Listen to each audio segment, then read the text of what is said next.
Bueno, no estoy acostumbrado a andar con micrófono en mano y tampoco estar haciéndolo solo enfrente a mucha gente. Buenas tardes, gracias a la gente de Sonora por invitarme, gracias a mi esposa, que aparte es mi estilista, me afeita, me colabora todo, y a ustedes por estar escuchándome. Como dijo Bruno recién, Perdidos en Letra arranca en radio y teníamos un horario fijo. Entonces era jueves de noche, jueves a las 10 de la noche. Lo grabábamos porque salíamos a una radio comunitaria y decíamos buenas noches, etc. Y después cuando lo empezamos, inmediatamente lo subíamos a sitios de descarga, aunque no había plataformas de podcast per se. Y después dijimos, bueno, cuando ustedes escuchan Perdidos en el Éter, en un pequeño radio a su redonda es jueves de noche. Después les devolvemos el viernes de tarde y eso. Y otra cosa que hicimos es que hacemos siempre, es que en un momento nos empezamos a sorprender de que seguíamos haciendo el programa y de que seguía adelante. Entonces, cada vez que digo buenas noches y bienvenidos a programa número tanto, Perdidos en el Éter, los otros co-conductores o panelistas que tenemos dicen wow. Entonces, yo les voy a pedir a ustedes que se sorprendan cuando les dé la bienvenida y digan wow también. Les hago una seña. Buenas noches y bienvenidos a un episodio especial de Perdidos en el Éter. Perfecto. Bueno, permítanme que agarre el guión por acá. En Perdidos en el Éter tenemos muchas secciones, reseñas de películas, de cómics, entrevistas, y hay una que se llama Historias de Historietas, en las que hablamos de el detrás de escena de la creación de los cómics, cómo la historia del mundo real influye en la creación de esos cómics y viceversa, y a veces de chismes, medio como intrusos en el mundo del cómic. Hoy, en cambio, traje un tema serio. Vamos a arrancar con una pregunta, y es, ¿qué tienen en común el Joker, un cantante de country de Tennessee, un preso político y un plan para engañar a la dictadura uruguaya? Hay fans de los cómics, sobre todo de los cómics de superhéroes, que hoy día se quejan de que todo es muy woke y de que no quieren mezclar política con los cómics. Pero la política y los personajes de cómics y los superhéroes siempre estuvieron involucradas. Yo siempre me acuerdo de un episodio de la serie de Batman de los 60 en que el Pingüino se tira a alcalde y Batman no tiene otra que salir de candidato opositor. Esto lo adaptó después Tim Burton en Batman Returns, en el cine, usó el mismo plot. Y en Uruguay tenemos mucha experiencia con las aves en la política, porque tenemos al 2 veces intendente de Florida y ex embajador de Argentina, el pájaro Enciso, y si bien no es un ave, a Mario Vergara, el intendente de Montevideo, que fue capincho en la tele. Claro que en Argentina tuvieron de presidente el Pingüino Néstor Kirchner también. Pero volviendo a los cómics, el medio de la historieta nace, entre otras cosas, con el humor político, con el humor gráfico político. Esto es humor gráfico político del siglo XIX, si mal no recuerdo, de Estados Unidos, o no sé, no me acuerdo. Los superhéroes, en particular, nacen con política y con justicia social de fábrica. En la primera aparición de Superman en Action Comics número 1 en 1938, Superman surte a piñas a un golpeador de mujeres para que deje de violentar a la esposa. Ahí va. Esto no tiene nada raro considerando que acababa de pasar la Gran Depresión, que los creadores de Superman, Siegel y Shuster, eran hijos de inmigrantes y muchos otros creadores de la época también lo eran. Jack Kirby y Joe Simon lanzan a Capitán América en 1941 y en la tapa del primer número le está pegando una piña a Hitler. O sea, muchos dirían eso es re progre hoy día. Mucha gente considera que el Capitán América, sobre todo la gente que no lee cómics, es una mascota del chauvinismo de ese país, una mascota patriótica. En realidad, el Capitán América no representa al gobierno del país, ni siquiera representa el país, representa los ideales en los que supuestamente fue fundado, y muchas veces a lo largo de la historia es un personaje que tiene, obviamente, más de 80 años de publicación, se opuso al gobierno de turno en los cómics cuando consideró, o más bien los guionistas, que ese gobierno no estaba siguiendo los ideales que estaban planteados. La década del 80, por ejemplo. También en la década del 80, los X-Men, si bien no fueron planteados así en los 60, en los 80 empiezan a convertirse en una alegoría para la discriminación de minorías raciales o sexuales. También en los 80, volviendo a Batman, pero en algo muy distinto, el Joker se convirtió por un breve periodo de tiempo en el embajador ante Naciones Unidas de la República Islámica de Irán. Ayatolá y todo.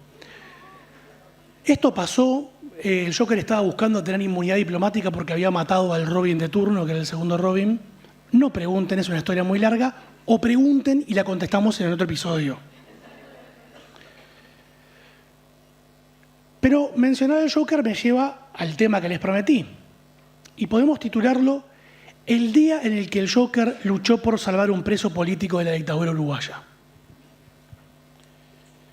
Bueno, no fue el Joker, sino que fue el dibujante Jerry Robinson, su co-creador, que fue él co-creó al Joker, co-creó al primer Robin, y fue uno de los dibujantes de la etapa fundacional de Batman entre el 39 y el 41. Robinson después se dedicó al humor gráfico político por 30 años, fue dirigente de asociaciones de dibujantes y de humoristas gráficos, y en los 70s fue líder de una campaña para lograr que Warner Brothers, la dueña de DC Comics, la empresa que publica Batman y Superman, le diera una pensión vitalicia y crédito en todas las producciones impresas y audiovisuales de Superman a sus co-creadores, que estaban prácticamente en la miseria porque lo habían vendido por 2 mangos. Gracias a los esfuerzos de Robinson y otra gente, se mejoraron las condiciones de trabajo para los historietistas y humoristas gráficos. Y en 1980 fue uno de muchos artistas estadounidenses y de otras partes que trabajaron para salvarle la vida a un preso político de la dictadura uruguaya. Este es Francisco Laurenzo Pons, Francisco Antonio Laurenzo Pons. Nació en 1945 en Paysandú, era estudiante de arquitectura casi recibido, trabajaba de ayudante arquitecto, era dibujante del semanario Marcha, todos esos dibujos que ven ahí son de la revista Marcha.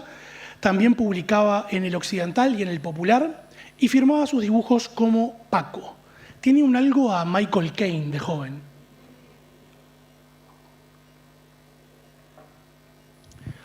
Laurenzo también era... Laurenzo fue militante gremialista universitario, fue militante del Partido Comunista y llegó a ser secretario de Propaganda Nacional de la UJC, la Unión de Juventudes Comunistas del Uruguay.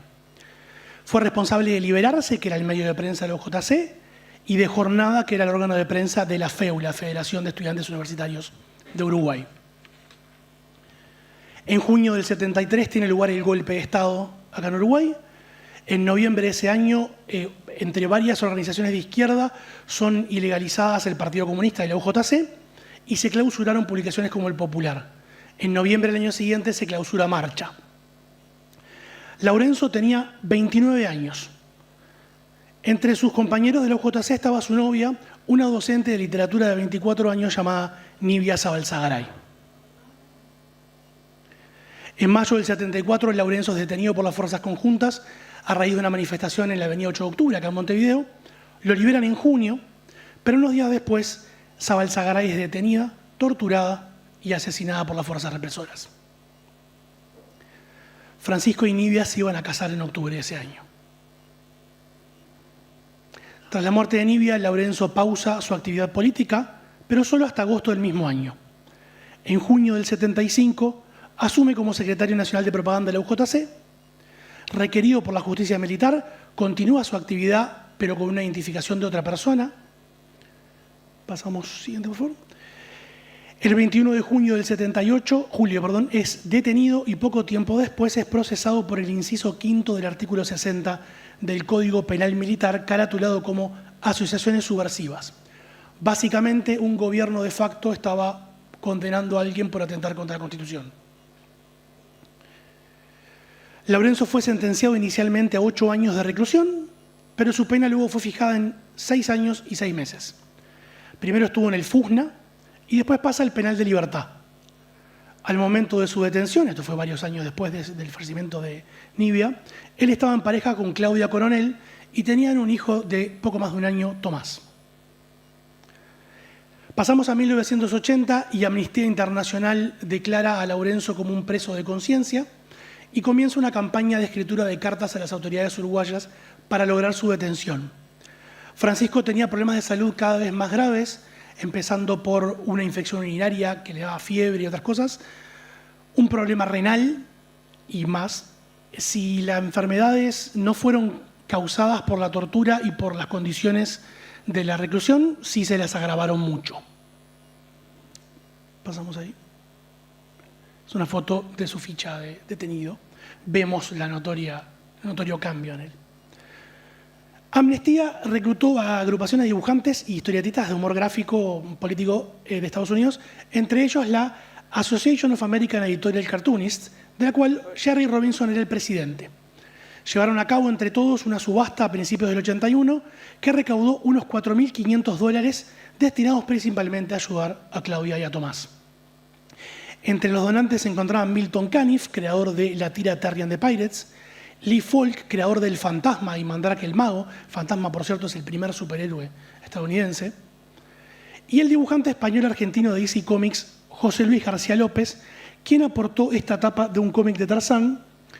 Y vemos en realidad, hay una nota ahí que escribió. Lo curioso de todo esto es que los gringos interpretaron que Laurenzo era el segundo nombre y Ponce era el primer apellido, el apellido. Hasta el propio García López, que era hispano, le ponía Mr. Pons.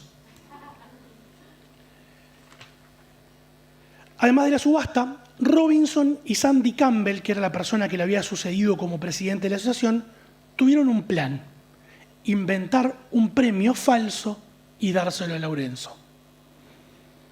Crearon el Distinguished Foreign Cartoonist Award, premio al dibujante extranjero distinguido, para tratar de convencer al gobierno de Uruguay de que lo liberara y lo dejara ir a Estados Unidos a recibirlo. Robinson dijo en una entrevista muchos años después: Laurenzo no había hecho más nada que escribir y dibujar criticando al régimen, no era un tirabombas, no mató a nadie. Además de inventar el premio, se me ocurrió dárselo también a un dibujante de humor político en Polonia, Eric Lipinski. Era disidente de un país comunista, así que eso haría de nuestro premio un poco más creíble. Se lo dábamos a alguien de un país de izquierda y a alguien de un país de derecha. Lipinski, por cierto, era sobreviviente de Auschwitz, además.